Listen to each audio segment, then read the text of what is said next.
This exercise is going to be an extension sort of the scope and the formalism with which we implement the previous one. Okay, we still want to define our own data structure. This time it's going to have to do with resizable integer arrays. We want to define our own data structure. We want to type def it. We want to write a bunch of functions that are meant to work with that data structure. We're just going to try to maybe put a little bit more emphasis here on intercepting potential errors, things of that nature. So it's going to look like a more formal implementation of the kind of stuff that we did in the previous exercise. Let's jump into the instruction. So the instruction gives us already the code for the structure definition. So we don't have to come up with that. Our files are going to be called ria.h, ria.c, and then we'll have a main file.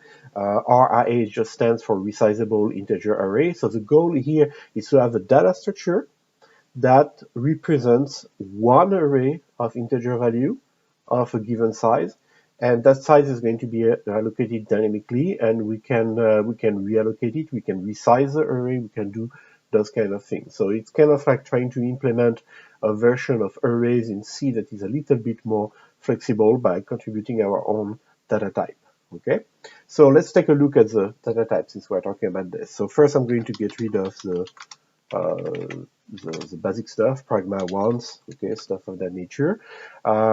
Then I'm going to jump into the RIA poor name choice there, ria.h file, and I'm going to actually define our data structure. So our data structure, we are instructed to call it struct RIAS. There we go. I'm going to follow the instruction on this one. Struct RIAS, and inside of that struct, what we have is we have a pointer on int ptr. This is what's going to refer to our dynamically allocated array of integer, and then we have a size.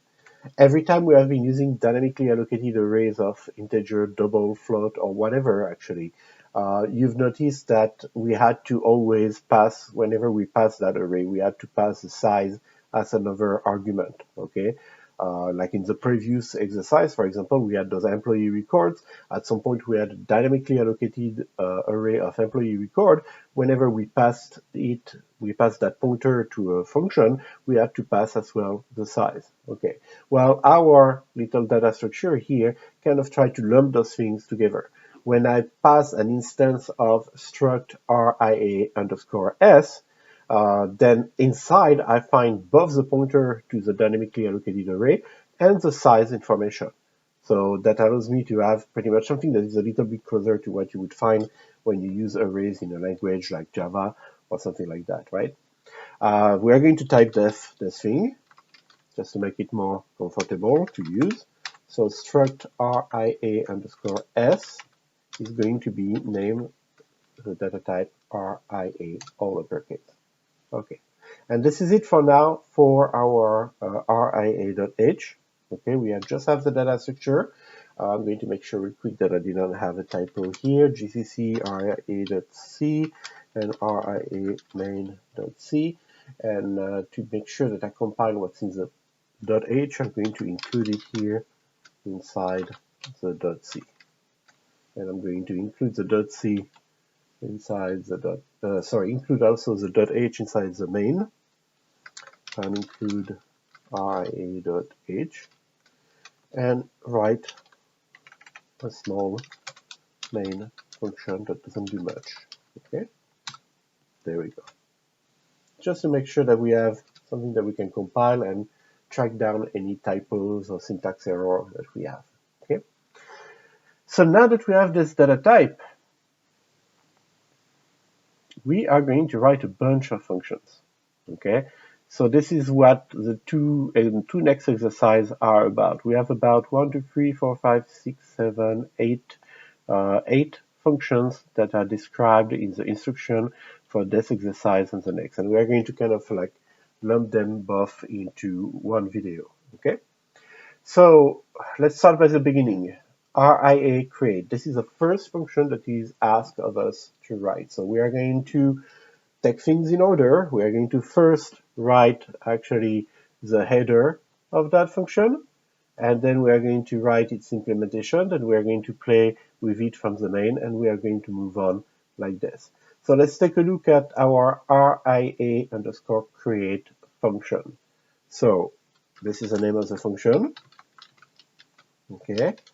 What does it return? So I'm looking back at the instruction. It returns a pointer on a structure of type RIA.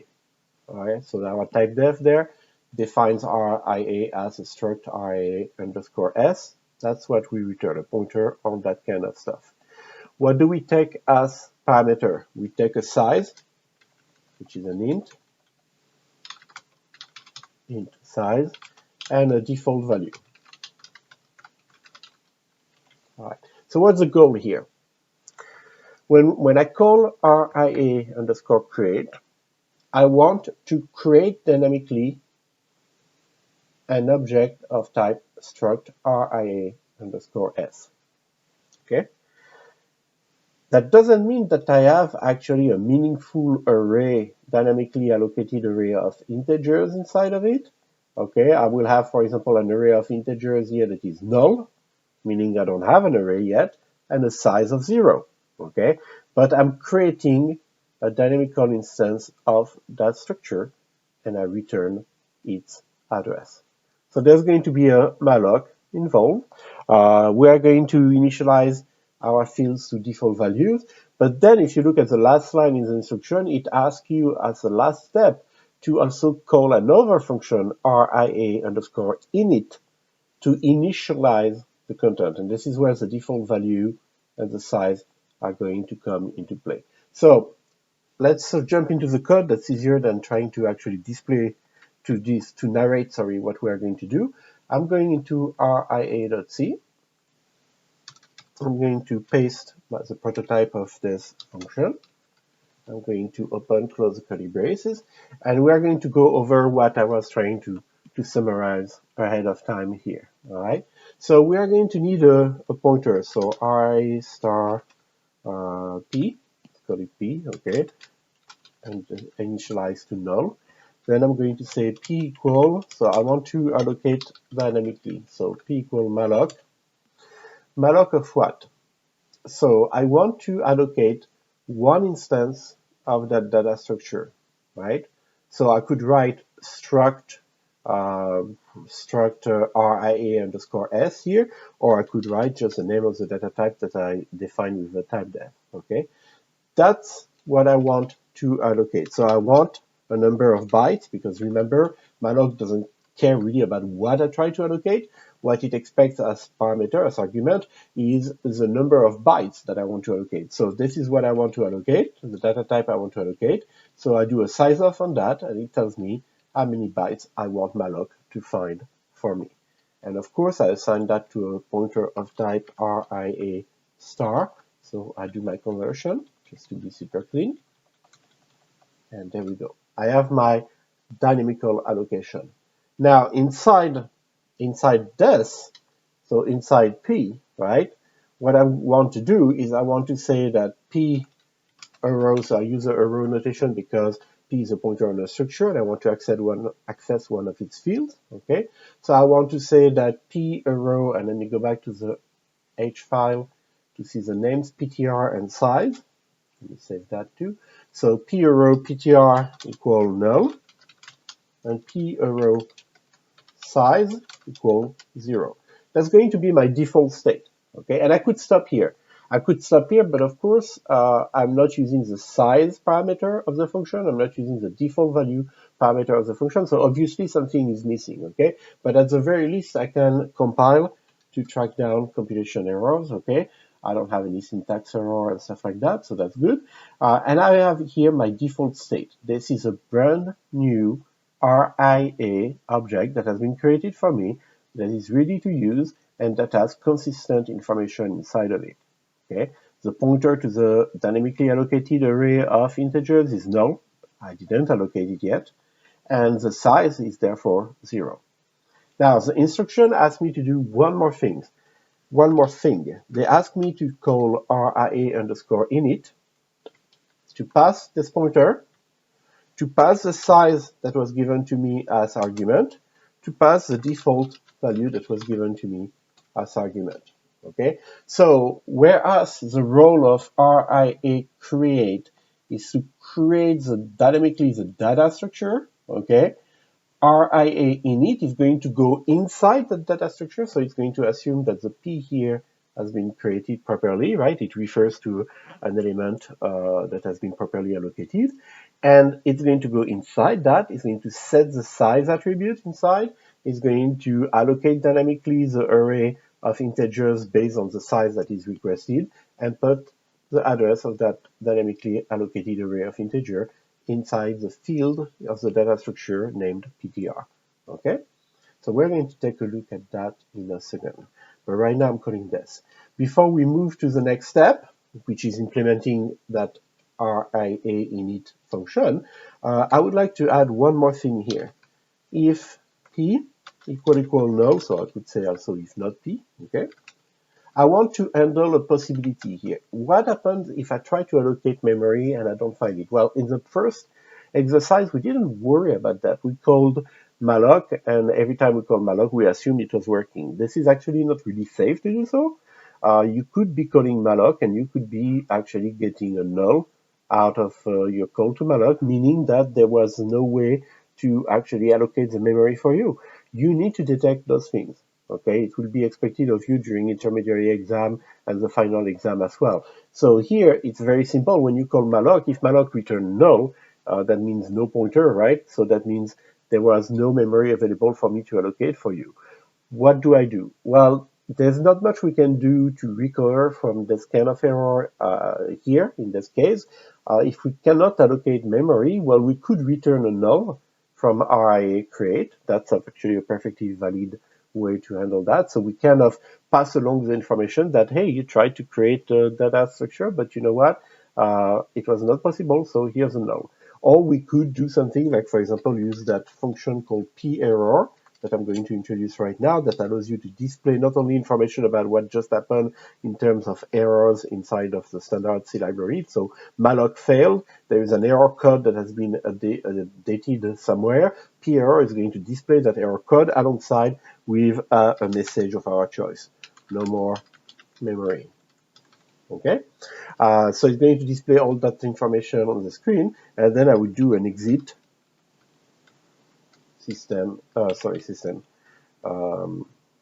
exit failure. There we go. And see it's system dot exit failure. Same thing that we are using in the main. And actually, I have root there. What is it? System.exit. That's Java. So it is actually poor Java because the S should be uppercase S. So exit failure should be a lot better. So let's compile this. A bunch of little things we need to fix, apparently missing include. Null is undeclared, yes. So we are using null, we are going to include std lib.h. There we go, that should get us rid of at least a few of those errors. Let's compile again. And in RIA create implicit declaration of function p_error. So I need to include, let me see if it reminds me here. You won't have to use the p_error function, but I wanted to illustrate it here real quick. So I'm going to do a man p_error since we learned to use that. Printer error system include error_node.h. There we go. I'm going to do that. Again, I don't expect you can do just a printf. Okay, I don't expect you to use p_error necessarily, but I wanted to illustrate it because this is a common thing. So error_node.h, here we are, save that, get out of the man page, compile again. Implicit declaration of function p_error. So I just forgot to save my file, I'm guessing. Let's try again. No, I didn't forget to save my file. So let me look real quick in what is happening here.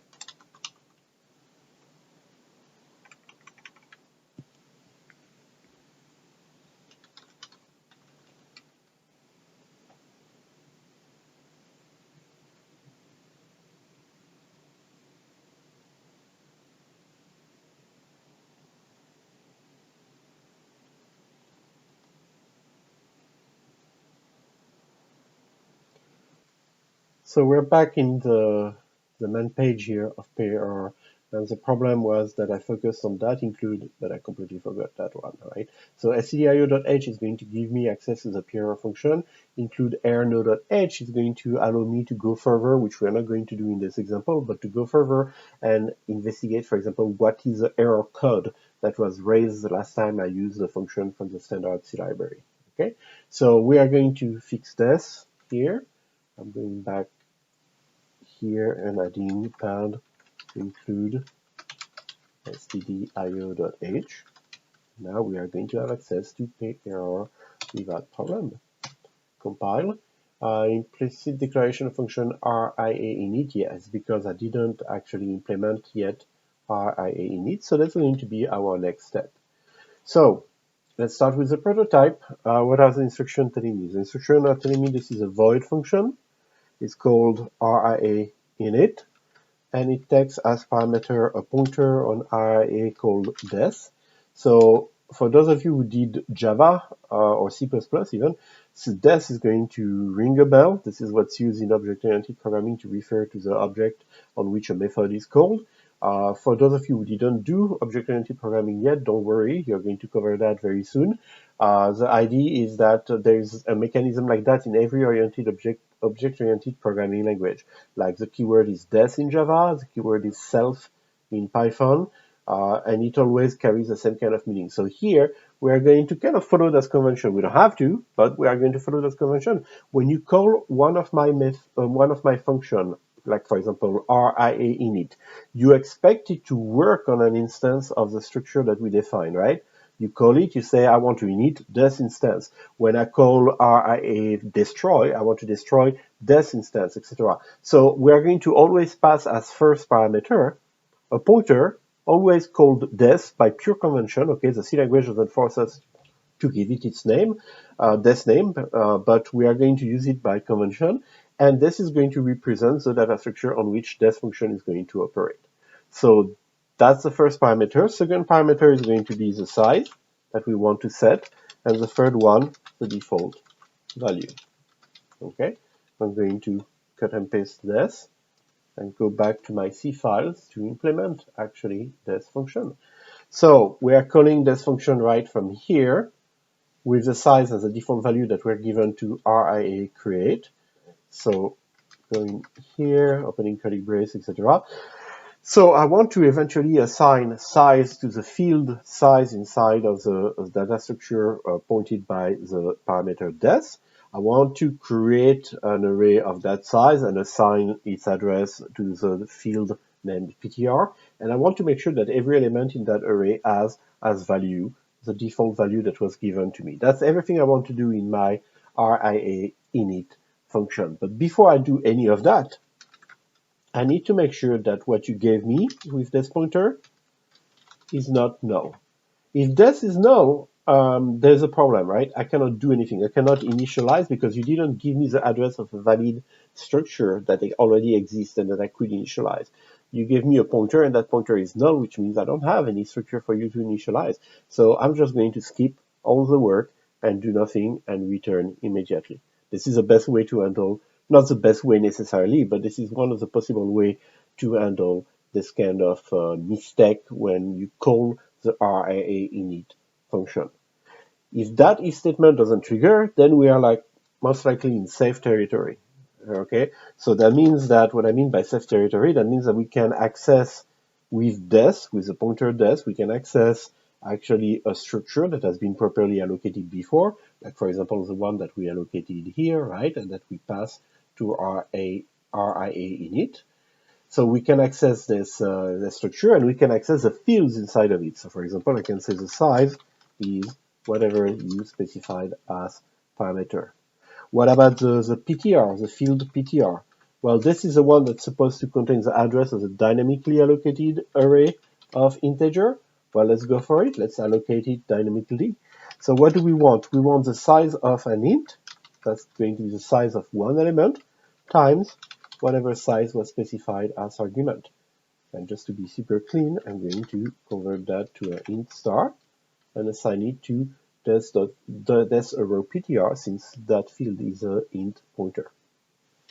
We are calling malloc, right? So we should always be wary of whether the malloc succeeded or not. So I'm going to cut and paste that thing because we're going to do it a lot, okay?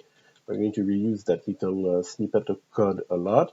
I'm going to say this time if this arrow ptr equal null, no more memory, exit failure, and I'm done with this. Okay, so I don't handle graciously when there is no more memory left in the system, but really there's not much really to do on a simple exercise like this. Okay, if you don't have memory, then you cannot do your job. All right, so now that I have all of this taken care of, I can take care of the default value. So the default values, I have a parameter here that tells me this is what I want you to put inside this array of integer. Every element of the array of integer should be equal to whatever I specify here as default value. So that sounds like a loop, right? We're going to have a loop that's going to iterate over every element of my newly allocated array. So I made sure it was allocated, so now I can use this arrow ptr safely, okay? And I'm going to say the size is size, I++, so it's not enough to say the size, I need to say while I lesser than size, right? I++, and then this is where I'm going to assign to every element of my array the default value. So I have the pointer des. I'm going to follow the pointer des and dereference it to access the field ptr inside the structure that is referenced to by des. Once I have this field ptr, it's itself a pointer, right? But it's a pointer to a dynamically allocated array of int, so I'm going to use the array notation to say I want to access the element at index I inside that dynamically allocated array. And what do I want to assign to that element? Default value. And of course, I'm going to iterate and change I from 0 to size -1, so that's going to allow me to do the same operation for all the elements in my array. Okay, so once again, we typed a lot, so it's time to look for potential problem. GCC. Forgot to close the parentheses. That should be easy to fix. Line 24. Let's see, what did I forget here? It's the size of here. I have an extra set of parentheses actually that I don't think I need. No, I don't. All right. Let's save again. Compile. Okay, so if I try to run it, it's not going to do much because I have an empty main.c. Okay, but now we're going to start using those function in main.c to create our first dynamically allocated array, resizable int array. Use the name of the data structure. Okay, so how do we do that? Well, ria star p equal ria underscore create, and then I pass my parameter. So I want an array of size 3, and I want the default value to be 42 for every element. Okay. Once I have this, well, right now I cannot do much. It's going to call the two functions, so I can check at least that it's not crashing, right? Which I'm going to do in a second. But what I really want to do after that is called ria display, which we have not written yet, and tell it to display the content of this data structure and the dynamically allocated array of int that's inside of it. Okay, so that's going to allow me to see on the screen exactly that the data inside of the array correspond to what I wanted to initialize with ria create. But for now, let's step back a little. It compiles. Does it run? It runs. It doesn't crash. That's the beginning. Now we're going to focus our energy on implementing ria display. So that's going to be our next target, ria display. The instruction tells us that we want to, so I'm not going in order with the instruction here, but that's okay, that's not a big deal. As a matter of fact, I'm looking for it in the instruction. I don't think that one is even described. So I'll fix that eventually. But for now, I'm going to give you the prototype. Okay, so ria display is just a little function that's going to allow us to check what we have in the array. It's not going to return anything. It's going to be called ria underscore display. And it's going to take as parameter, again, one of those pointer on structure ria, okay, data type ria, which is a struct ria. All right, so I have this prototype here. Now I'm going to implement the corresponding function. So I'm going to go at the end of my file here and implement this new function. So how does it work? I want to iterate over every element of the array and display them. That's it. But we need to be careful. Okay, we need to be careful. We need to check first that if this equal null, okay, well, I cannot do anything. If you give me a pointer to a struct array and that struct array doesn't exist, that's it. You can just give me a null pointer, I cannot do anything.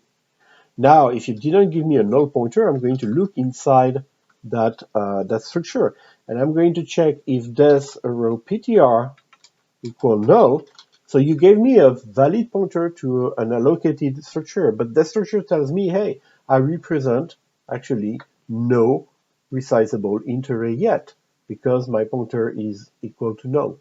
Okay, the pointer is supposed to hold the address of that resizable int array. So if that's true, if there's nothing in terms of int array inside that structure, then I don't have anything to display either. So I'm going to return as well. And then only then we can start saying, okay, so I need a for loop for int I equals 0, I lesser than this arrow size, I plus plus. So I want to go over every element inside that structure, and I'm going to display them one after the other on the same line, and then I will display a new line when I'm done. So %d, I'm going to separate them with a space, just to make it easier to read, and this arrow ptr. So this is the address of the data structure. Inside the data structure, I access the field named ptr. That field ptr should be the address of a dynamically allocated array of integer values, right? I use array notation to access the ith element in that array. Close my parentheses, I display. Next step is for us to add a new line, pretty much here. There we go. So that we display things a little bit more in a aesthetically pleasing manner. So now we're going to save this. We are going to compile again. Let me come back my compiling line there. And we're going to run to test if this is working. Well, segmentation fault codant, interesting. So that means that somewhere we misused a pointer. So we're going to take a look real quick because there has been like 3 functions that we didn't test really because we just called array create here. And array create returned to us a pointer p, which we use for array display. So let's check first if indeed array create does its job correctly. This is a good starting point. Equal null malloc. We check that the malloc is valid, and then we assign p arrow ptr a p arrow size, and we call ria init with p. Okay, and then if that's equal null, return. Okay. And then we're missing a return statement. That might be it. Okay, so return p.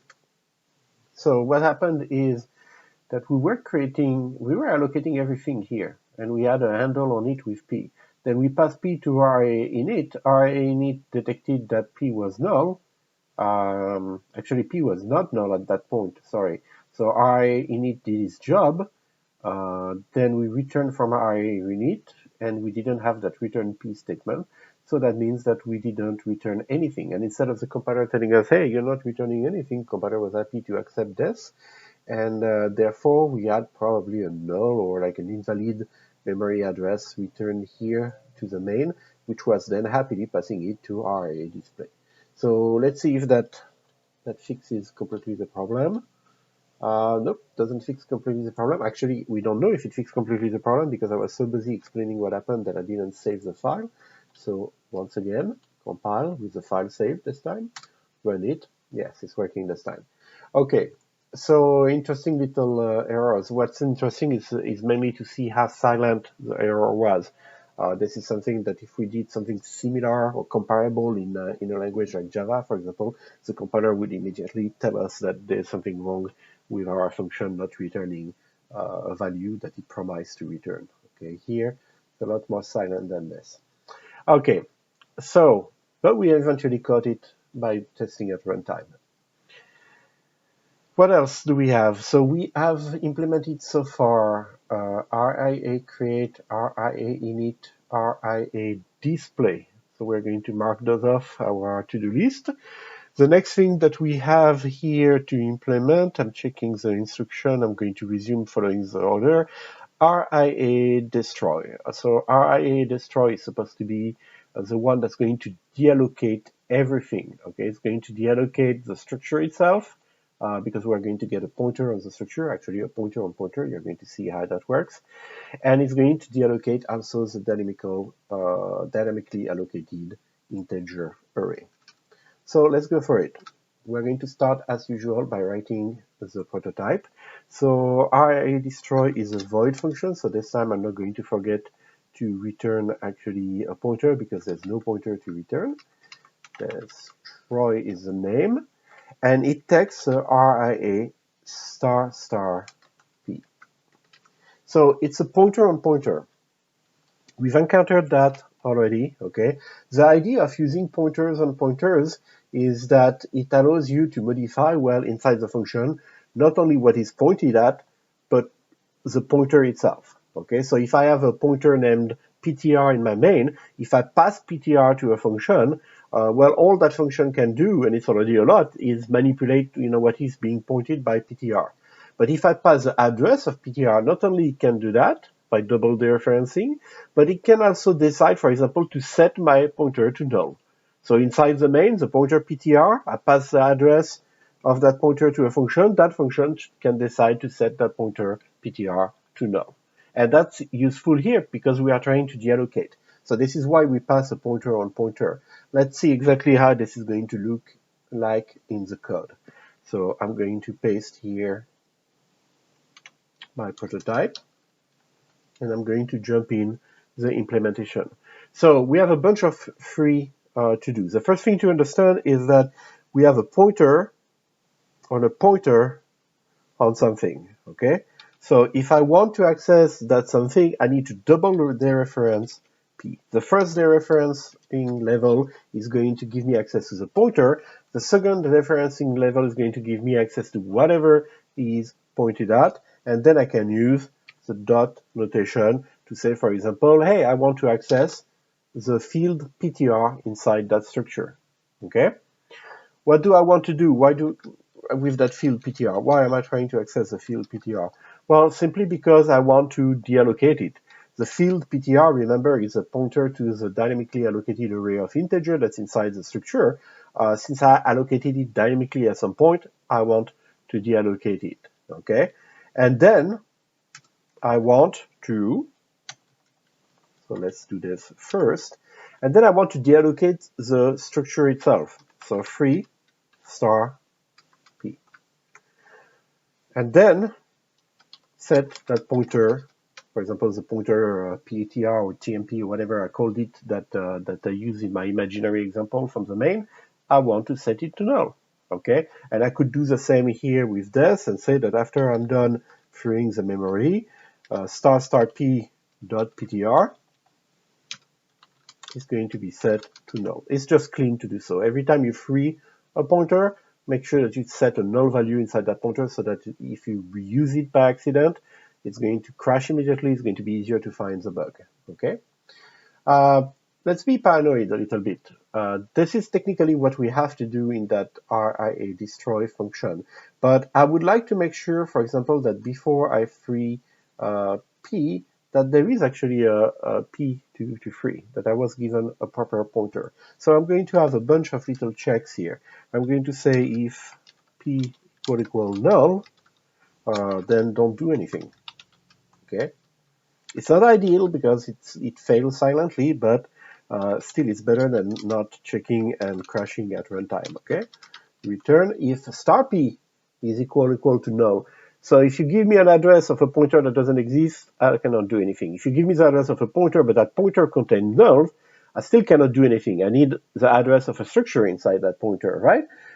So I get rid of those two first things here, and then I'm going to say, well, if all of this clears out, then I still need to check that *p.ptr. So inside that data structure that was dynamically allocated, the ptr pointer should not be null. If it is null, then I can still deallocate some stuff, but not everything, okay? What can I deallocate? Well, because the ptr on the structure is not null, I can still do this, right? So if it is null, I can still do free *p and then *p equal null. So that means that if it's different than null, this is when I would actually deallocate that pointer. So I'm going to put those two lines here. Okay, I'm going to put those two lines inside my if statement. So only if I have actually a dynamically allocated array of integer in my structure, I deallocate it, and I set the pointer to null. If it's already null, then I don't touch it. I don't do anything to it. And then I do free *p, and *p equal *p is assigned null. So that's added a little bit of safety, okay? When you manipulate pointers, you have to be always paranoid, always extremely careful, okay? So this allows us to be careful about not deallocating things that should not be deallocated, and also not forgetting to deallocate something that should be deallocated. So there is a logic in the function that tests to see what's there, what's available to be deallocated, and only deallocate those parts. And you have to be thorough, of course. You have to make sure you don't forget to deallocate a part that was previously allocated. So I can run this and it doesn't crash, but of course I'm not really testing anything here since I never called RIA destroy. So this is how you're going to call it. You're going to give the address of a pointer to a dynamically allocated RIA structure. Okay, so let's save that. Let's make sure it doesn't crash. That would mean that we didn't handle nicely our test. For example, there was a null somewhere and we didn't detect it. And you can see it's not crashing, so okay. See, it's not a thorough test, but at least we have some confidence that at least in the most basic scenario use case, it's not going to crash on us. And we're going to move on to the next pair of function, actually, that are RIA underscore set value and RIA get value.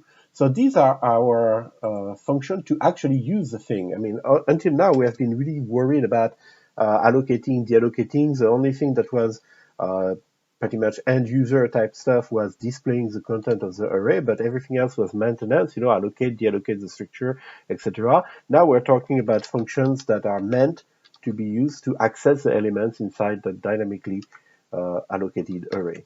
So inside our RIA, resizable int array, we can say, I want to set the value. We pass an RIA address, and we pass an index, and we pass a value. Okay, and that's it. So it's kind of like,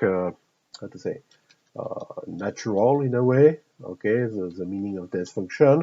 It's relatively straightforward. We want to go inside the structure at index and set the value of that element of the array of integer to the value named value, or the parameter value.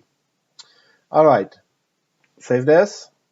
As usual, go to the .c file. We're going to implement it. So start with an empty body. It's a void function. We don't return anything. So we want to set the value. So we want to access, actually, so let's start by the beginning. We have the pointer des. Okay, des refers to a dynamically allocated structure. Okay, I want to access a field inside the structure. That field is going to be ptr. So I write it like this. Des arrow ptr. Okay. Then what? Well, des arrow ptr is itself a pointer. It's a pointer on a dynamically allocated array of integers. So now I want to access inside the array. I want to access the element at index, whatever index you gave me here. Okay? And this version of the implementation that we have here is not super, secure, because I don't check the index, for example, for being out of range, which I can do next. Okay, that's not going to take us a lot of work. But when I have this, then I want to assign to this element of the array the value that you passed as parameter. And that's it. Technically, we could stop there, but like I said, it's not a very robust implementation. So what we could do to make it better, we could say, well, if this equal null, right? If there is no structure, return. I cannot do anything. If this arrow ptr equal null, there is a structure but there is no array, well, there's no way for me to set a value to an element inside an array that doesn't exist. Okay, and then I can say if index lesser than 0, same thing, I cannot do anything. If index greater than this arrow size, greater or equal actually to this arrow size, again, you're giving me indexes that are out of range, so I'm going to just return. So it takes us more code actually to make the function secure, right, than to just do the job. But that ensures that at least if we are trying to access out of boundaries element in the index, or if our data structure is not properly allocated, malformed, or something like that, then we are going to detect it and we are going to avoid doing even more wrong things. So we have, right now we have a return because it's a quick and dirty way to say, you know, well, I'm done with this function, I cannot do the job, but it's failing silently. If you don't like that, you can replace those return statement here by, like we did before, you know, a p error that say there is a problem here with the index or whatever, and then an exit failure.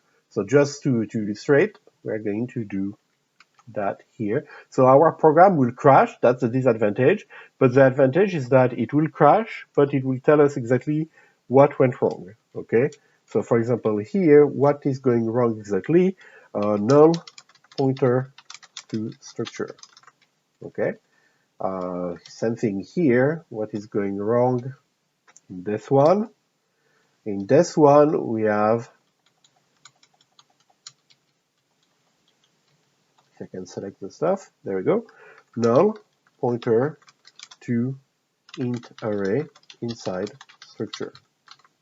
So these messages are going to help us find exactly what went wrong, okay?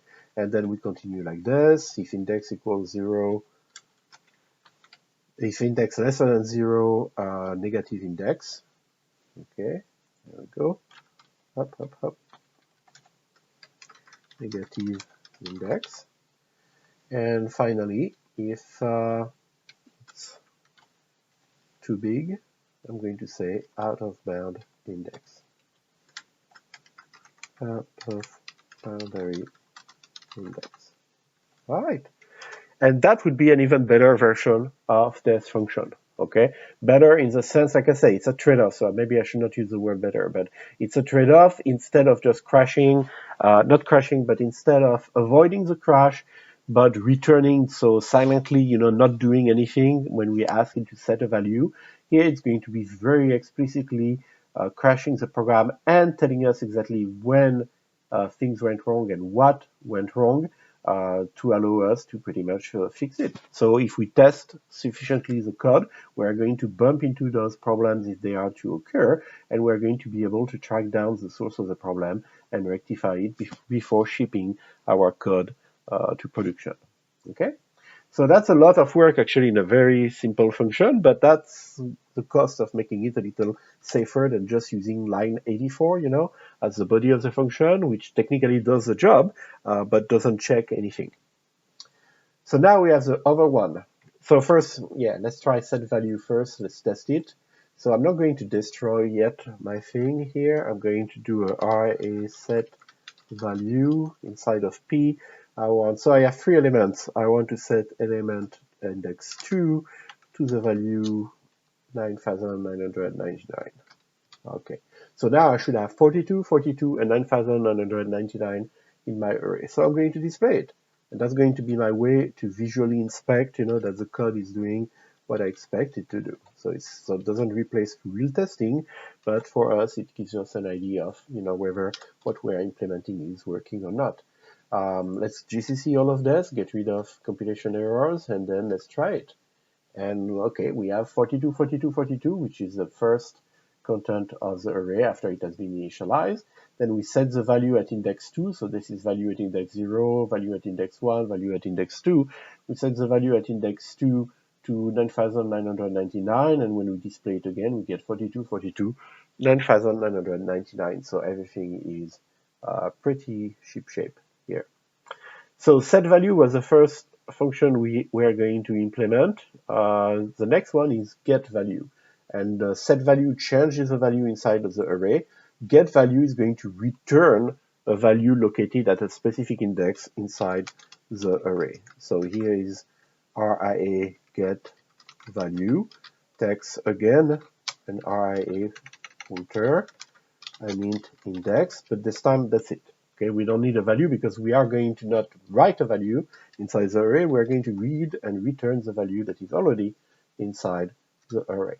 So let's save this, go to the C file as usual, and implement our prototype here. There we go. So again, it's easy to get the job done in one line, right? Return. So I have a pointer on the structure.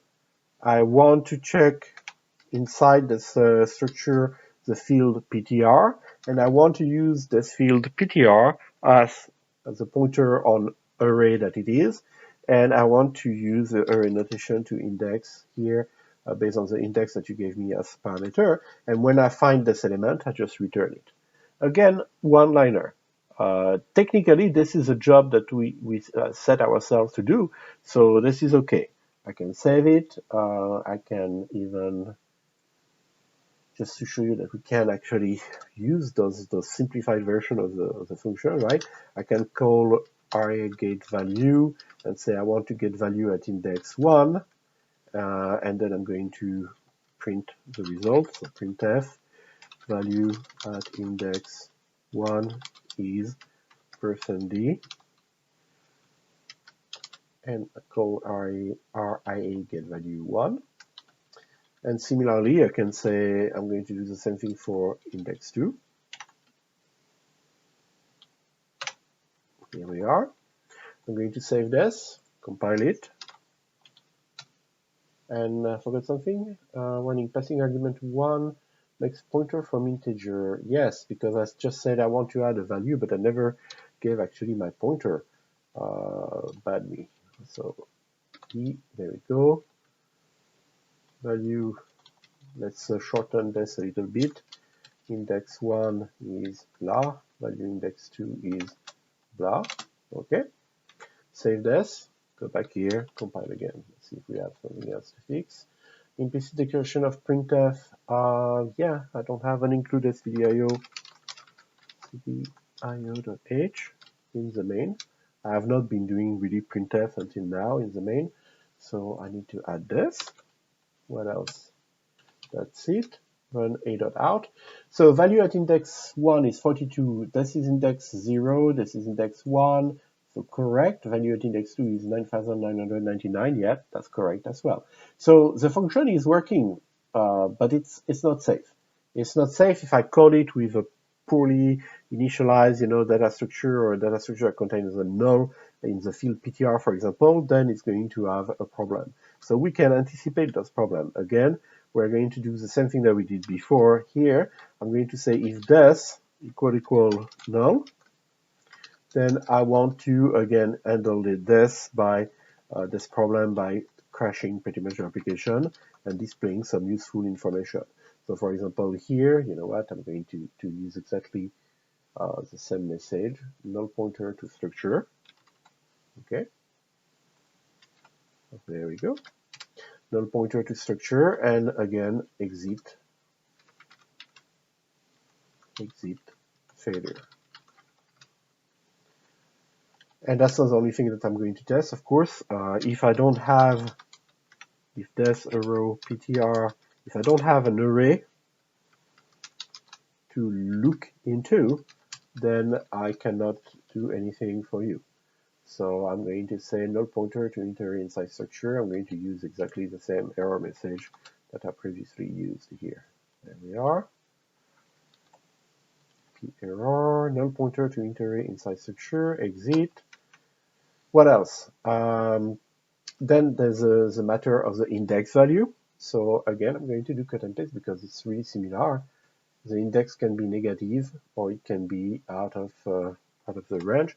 And I just realized that I left trailing some semicolon here. I'm going to get rid of those right now. There we go. And we're going to add those two checks here and remove that extra semicolon that serves no purpose. And now we have a function that is a lot more robust. Okay. If somebody calls that function with a bad data structure, a bad value for index, I'm going to be able to detect it and produce some meaningful error message.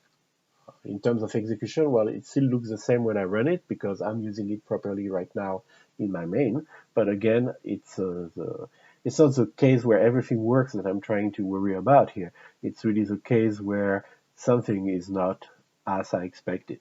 So I make my expectation explicit here in those functions by having all of those if statements. And once again, this is what you're going to be expected to do as part of intermediary exam, as part of the final exam as well.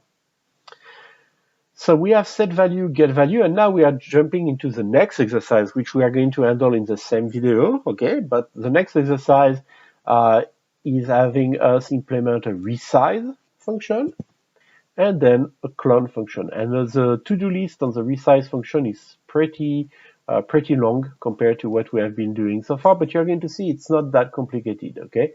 The goal of the resize function is you give me the address of a pointer on RIA data structure, okay? And that data structure, for example, has inside of it a dynamically allocated array of 5 integers. Okay, so the size and PTR field have been set appropriately already. And what you want me to do is you want me to modify this structure so that the array of integers inside of it has a new size. And there are two possibilities, right? The new size is actually bigger than the current size. So you would expect all the information in the current array to be kept, but that array to be extended so that it has more element, and we're going to set the new element to 0, okay, by default, but it has space for more element. That's the first thing that can happen. The second thing that can happen is the new size is smaller. So again, you have this array in your data structure, this array of integers. You expect the result to be a shrinkage of that array, but the values that are there should be kept as well. So this is what we are signing up to do. Let's take a look at the prototype that the actual instruction gives us. Okay, we're going to start with that, then implement it step by step and test it. So it's a void function called RIA resize. It doesn't return anything, okay, but it takes a pointer on RIA, which I'm going to call P, okay, and it takes an int called the new size. All right. So let's go save this. Let's go to our implementation file, and we're going to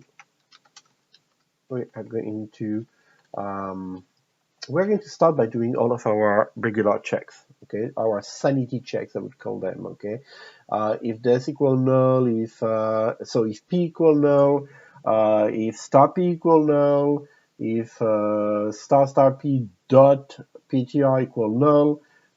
In all those situations, I don't have a structure for the first case, I don't have an array for the second case, or I have an array that's size 0 null.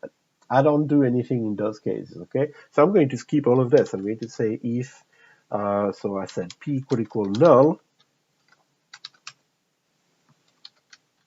I'm going to p error, and I'm going to say pointer on pointer is null. And then exit failure. And then I'm going to do this for a few more cases, okay? So the P should not be null. I should have the address of actually a pointer to a structure.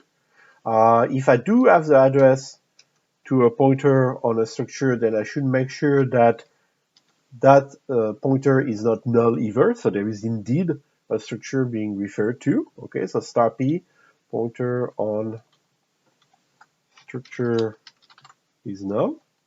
I detect that as well. If that works, so I have a pointer that's a valid pointer on a pointer. That pointer that is being pointed at is actually pointing to a structure itself that is there, that is valid. Okay, so now what I have to do is star p and check if the pointer field inside that structure is itself there.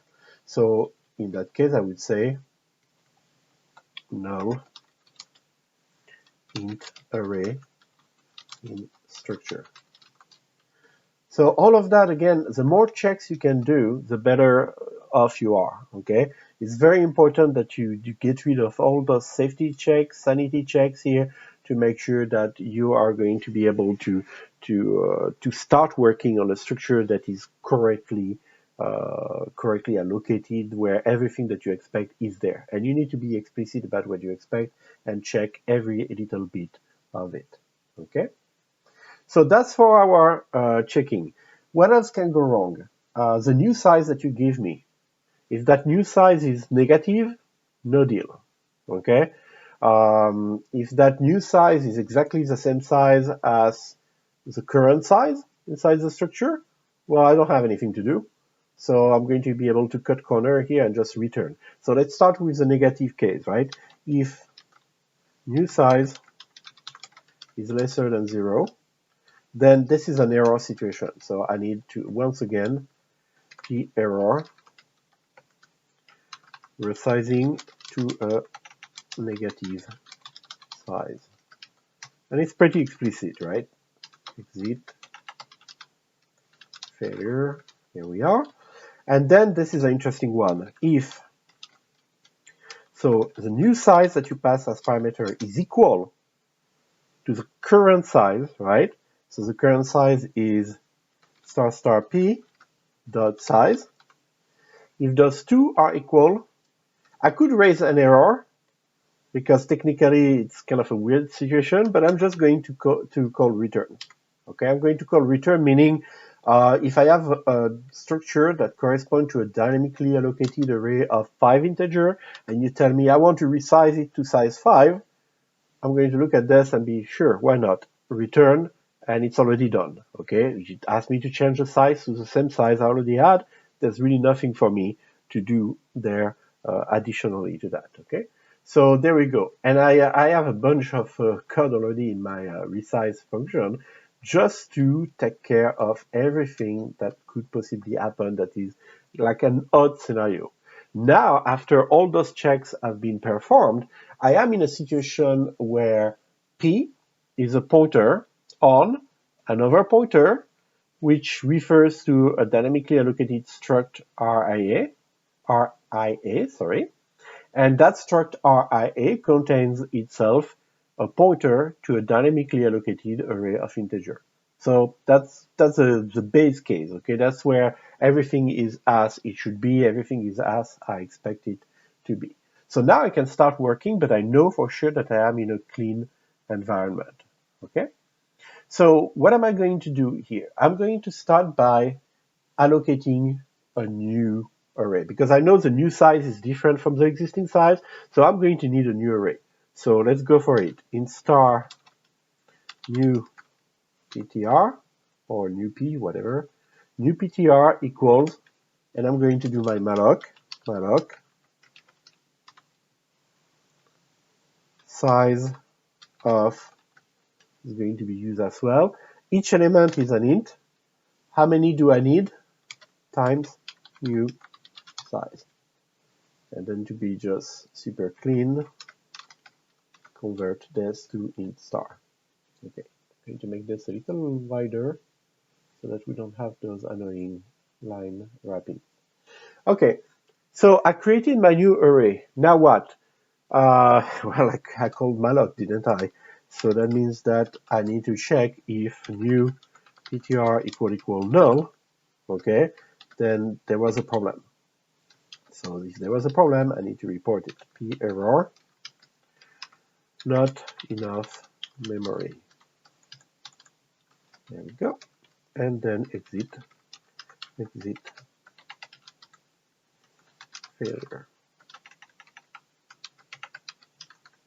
All right. So assuming that we make it to line 138, that means that we did allocate properly our new array. Now what we want to do is we want to copy the old information inside that array. So it depends on whether the new array is bigger than the one that we currently have or smaller. Okay, that is going to influence how much data I'm copying. So I'm going to test that with the if statement. If the new size is greater than star p, a row size.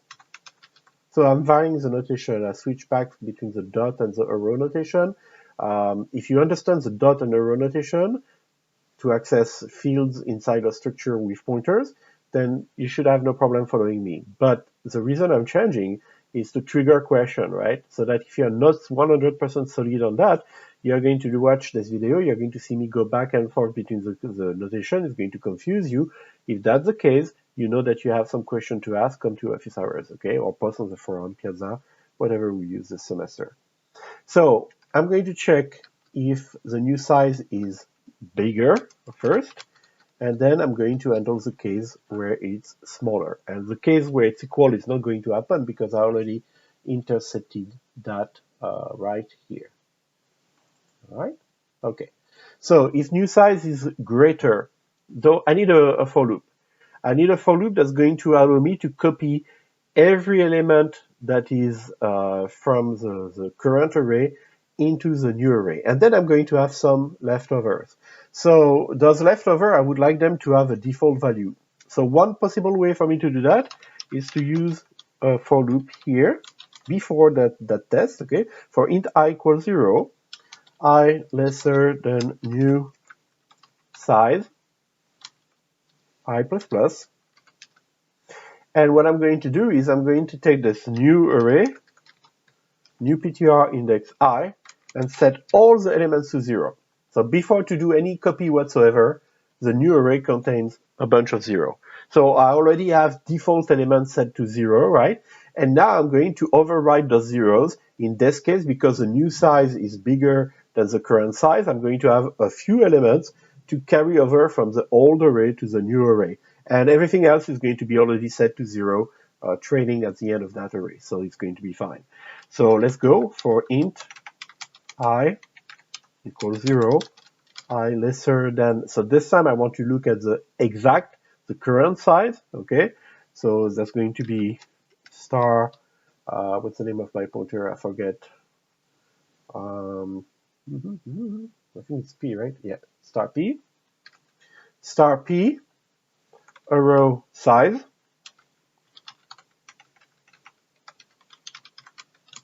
and then I plus plus.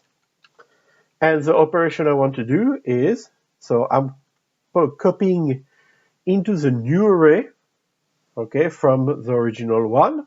So new PTR index I equals star P arrow PTR index I. Okay, so I'm getting the element, and it's actually not star P, no, it's star P arrow PTR would work. Star P dot PTR would work as well. So I'm getting from inside my data structure, inside the dynamical int array inside my data structure, I'm getting the value, I'm copying it into my new array, and I'm going to have a few elements only to carry over. So for example, let's say the new size is 10, the original size is 5. So I copy those 5 elements, and then the 5 remaining elements, well, I already set them to 0 here. Let's take a look at what we have to do in the other case, the case where new size is actually smaller than the current size. So in that case, we have less element to copy over, right? So for int I equals 0, I lesser than new size, I plus plus. And we are going to say again, new PTR index I equals star P a row ptr index I. So we still get them from the same source. What changed, of course, is the number of iterations that we are going to do here because we have less element. Since we have only one for inside of each element of this, inside of each part of this if-else statement, I can remove those superfluous curly braces. Okay, fewer curly braces goes sometimes a long way to make your code nicer and easier to read. And now we can start tracking down our compilation error. Okay, so no compilation error, but now we're going to try to run it. So we're going to make sure that we don't get into that that dreaded, segmentation fault.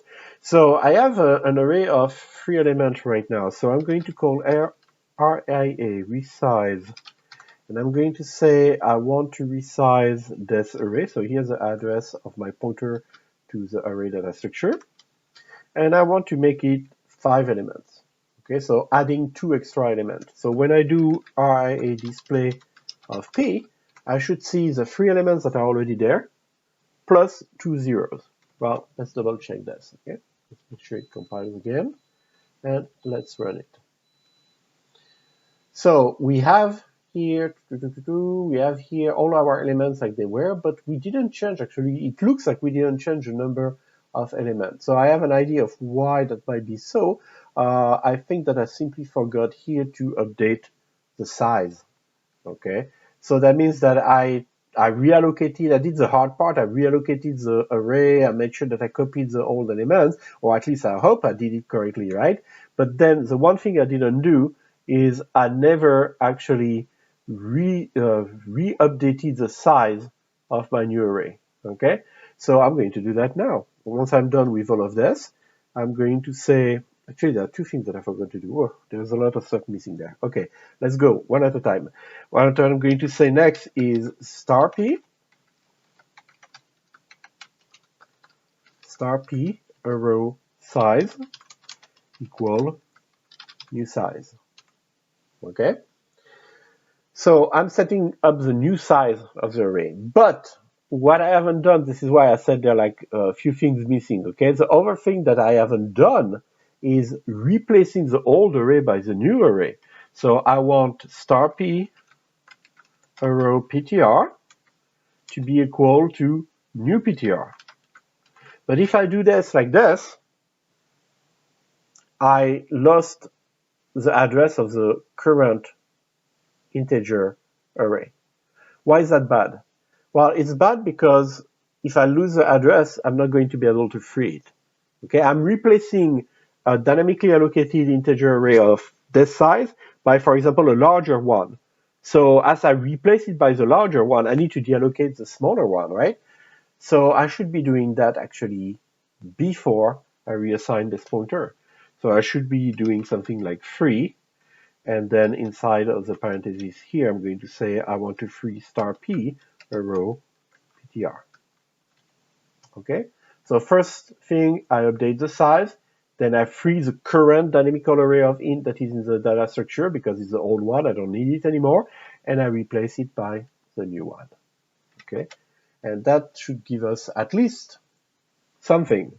Whether it's a crash or whether it's actually a good output, we're going to see in a minute. Well, we are lucky, it's a good output. So 42, 42, 9,999 is what was in the previous array, and then 0, 0. But I'm not done testing here.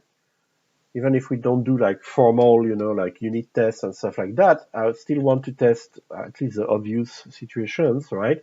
So I'm going to go here, and I'm going to cut and paste that resize and display. There we go.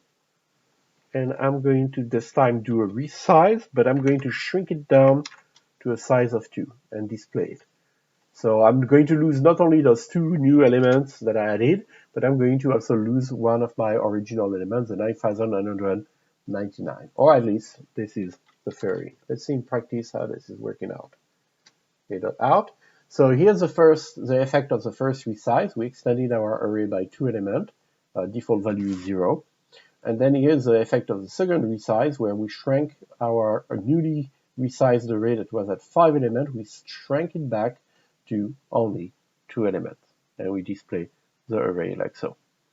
So there was a little bit of stuff involved here, okay? So the resize function is probably the less trivial of all the functions that we talked about in those two exercises. And we have one left, and we are going to be done with those two exercises. The last one is Ria Clone. So Ria Clone means I want to make a duplicate. I have already a structure that contains a dynamically allocated array of integer. Those values are, for example, 42 and 42. Well, I want to create a new structure, a different structure, right, of the same data type, and I want it to contain a different dynamically allocated array of int, which just happens to contain the same value. So how do I do this? So the instruction gives us the prototype that we are going to use. So RIA star RIA clone, and then RIA star this. So I just give you the address of the struct RIA that I want to clone, and you return to me the address of a new struct RIA. Okay, let's implement this. Let's go to ria.c as usual. Here's the prototype. And we are going to, so let's make sure we don't forget to return something. Okay, we're going to have to create a new array, return it. So this time I'm going to make sure that I don't forget that. But first, it's the usual. If this equal null, okay, p error, trying to clone a null struct. Okay. And we could allow the cloning of a struct that contains a null array, but this is really not super useful. So I'm going to say if this arrow ptr equal null, I'm going to consider that an error as well. I'm going to say p error trying to clone a struct with a null array. Okay. And then same thing, and I forgot to do it above, so I'm going to fix that at the same time. Exit failure.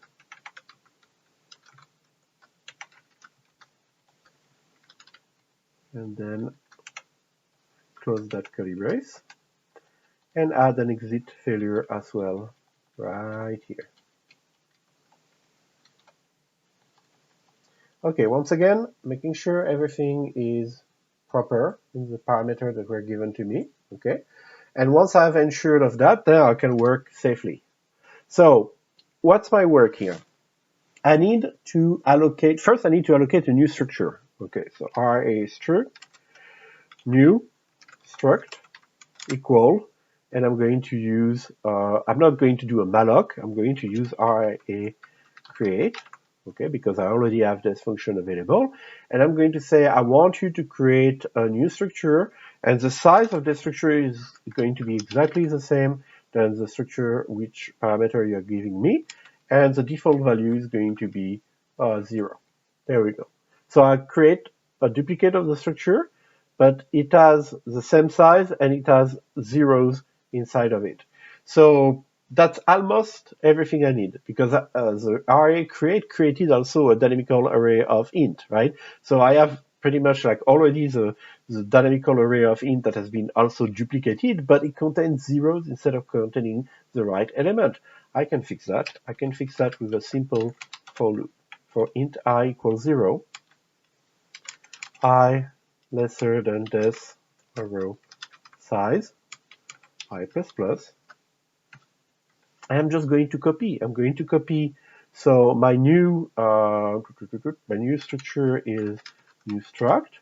So new structs arrow ptr index I equals this arrow ptr index I. I'm going to just copy every element that was in the original inside the array for the new structure that RIA create allocated dynamically for me. And at the end, return new struct. All right. So we should be able to clone arrays of different size, obviously. Let's go here and start by cloning. So I'm going to say RIA star P2 equals RIA clone P, and then RIA display P2. Let's see if that works. Okay, so compilation first, get rid of syntax error and stuff like that, then testing. Well, we did a copy of that array, and yes, it looks like we have a copy of that array. To be thorough, we would have to double check that the memory addresses of the pointer PTR are different. They are because of the way we wrote things, right? But I'm going to add another test here. Maybe before to resize, I'm going to do RIA star P3 equal RIA clone P. So I'm going to clone P at a different stage when it has 5 elements, and I'm going to do a RIA display again of P. Just to make sure that we can work with different sizes. There we go, and there we go. So our array has been resized to 5 elements. We make a clone of it. Then we resize it again. We make a clone of it, and that's it. We have a cloning function that works. So this RIA exercise, those RIA exercise, because this video spawned actually 2 exercises, are very important. Okay, these are like a good way to measure your understanding against the expectation that are going to be put on you during the final exam. The first time you encounter this, yes, it's going to be a lot to process. You are going to have to replay the video, maybe re-listen to my explanation of we have a pointer on this, that points on that, that point on that. Well, you're not meant to necessarily grasp that, at the speed of speech as I go and explain the data structure, but you're certainly expected to be able to rewind the video and to re-listen carefully to it and ask questions if it's unclear until it becomes something that you are familiar with, right? And that's exactly your target. You need, for this module, to know that you are 100% on this module. You should be able to implement something comparable to RIA, given instruction, of course, detailed instruction, but you should be able to implement something comparable from scratch on your own. Okay, without, of course, looking at the code and cut and pasting it, just starting again tabula rasa. All right. So I hope to see a lot of questions. I should definitely see some questions. This is not trivial stuff, okay? So post on the forum, Piazza, whatever we use this semester. More importantly, even come to office hours, get the help that you need from the TAs or myself, and I'll see you in the next video. Thank you for your attention.